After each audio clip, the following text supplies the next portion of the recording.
1942, Peenemünde, Nazi Germany. The first ever operational rocket has just taken off. It's the V2 rocket, and it's about to change the outcome of the war.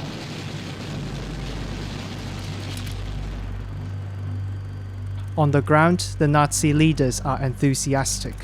For nearly 6 years, 2,000 Nazi scientists have been working on a revolutionary weapon. Fast, autonomous, unstoppable, the rocket should be able to destroy Europe.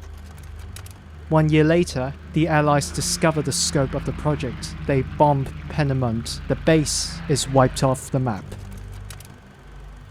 The production resumes in a safe place out of reach for Allied bombers. In the Dora concentration camp, deportees are building a huge underground factory to build Hitler's secret weapons. Polish, Russian, French. Thousands of them are working in the dark under inhumane conditions. One of them recalls, "Some small light bulbs illuminated a nightmare. In the tunnel, the cold and humidity was intense. Some prisoners became crazy. The SS prison guards beat and tortured the deportees. We had to sacrifice everything to produce more and more. The fate of the Third Reich depended on it."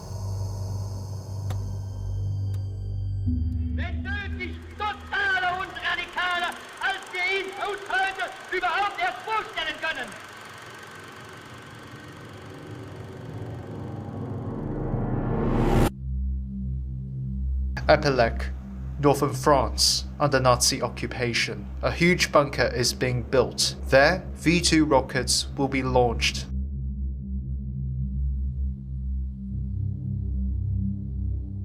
According to the plan, the Nazis imagined the Epelec bunker to be 216 metres long, 102 metres wide, and 28 metres high, with more than 5 metres thick walls. It would become a true monster. Ça va être un véritable monstre.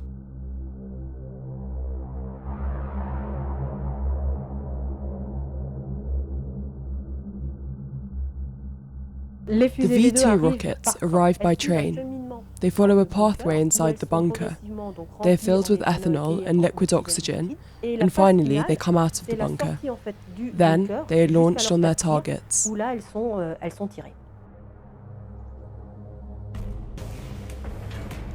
The Epelec bunker has a specific aim: to bomb London.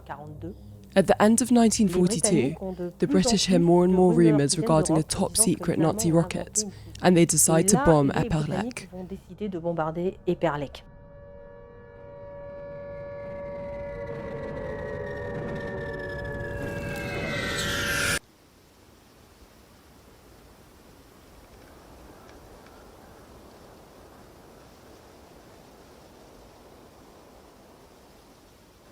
The Epelec bunker was never completed. The Germans lost their main launch base. From there, they must rebuild everything.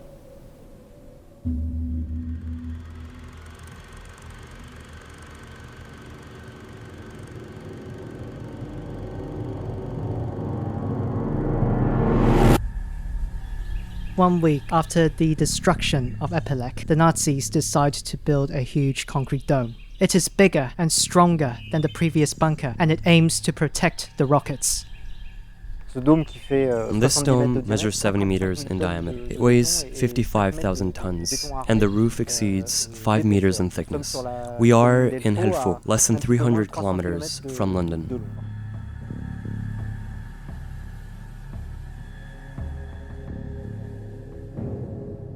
From 1944, 2,500 deportees from Buchenwald concentration camp are recruited to work in the construction of Helfo. Foreign labor, namely from Russians, Ukrainians, and Serbians, is exclusively used.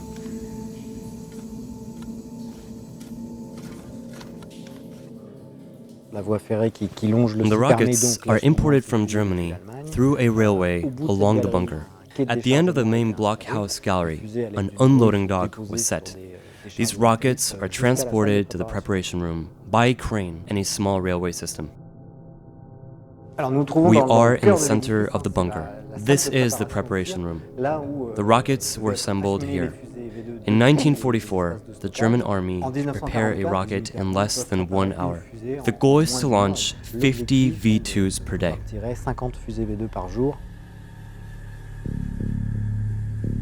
July 1944, the Allies invade Normandy. Tons of bombs fall on the Helfort bunker, forcing the Nazis to desert the site. Not a single V2 rocket has ever been launched from Helfort. Hitler's miracle weapon is a failure. Only 3,000 V2 rockets were launched from simple mobile launch pads. The Third Reich fell, but the V2 history does not end there. We choose to go to the moon in this decade and do the other things, not because they are easy, but because they are hard.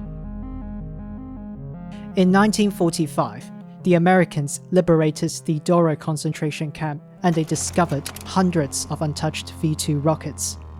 The Nazi scientists gave away their research to the Americans in exchange for immunity.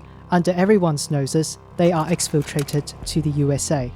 A prominent Nazi engineer, Werner von Braun, becomes an American citizen in 1955 and finds his way to an influential spot at the top of NASA.